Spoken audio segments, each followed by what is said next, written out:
Law shield presents. आप एक बार फिर देख रहे लॉ शील्ड एडवोकेट्स। आज हम बात करने वाले हैं, क्या आर्य समाज मंदिर में हुई शादी कोर्ट में और कानूनी रूप से मान्य है? क्या आर्य समाज मंदिर का शादी का प्रमाण पत्र कोर्ट में मान्य है, या आर्य समाज मंदिर का दिया गया मैरिज सर्टिफिकेट बेकार कागज है? और क्या इस सर्टिफिकेट को भविष्य में कोई काम लिया जा सकता है? आज के इस वीडियो में हम आपको बताएंगे 17 अप्रैल 2025 के उस ऐतिहासिक फैसले के बारे में जिसने हिंदू धर्म में अधिकांश होने वाले शादियां जो कानूनी तरीके से या अन्य तरीके होती है उनके लिए एक कानूनी दिशा तय कर दी।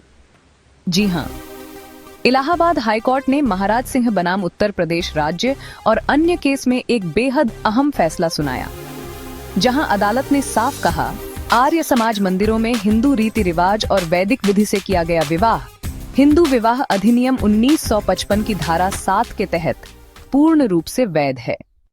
इस केस में क्या हुआ था?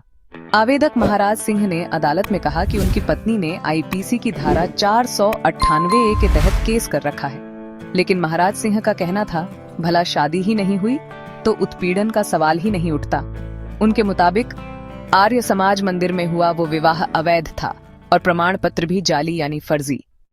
दूसरी तरफ सरकारी वकील यानी एजीए ने कहा, प्रतिवादी और एक गवाह यानी वही पुरोहित जिसने विवाह कराया था, दोनों ने कोर्ट में साफ कहा कि विवाह वैदिक विधि और हिंदू रीति रिवाज से हुआ।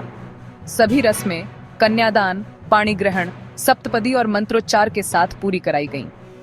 आर्य समाज इसी परंपरा का एक सुधारवादी आंदोलन है, जिसकी स्थापना स्वामी दयानंद सरस्वती ने 1875 में की थी।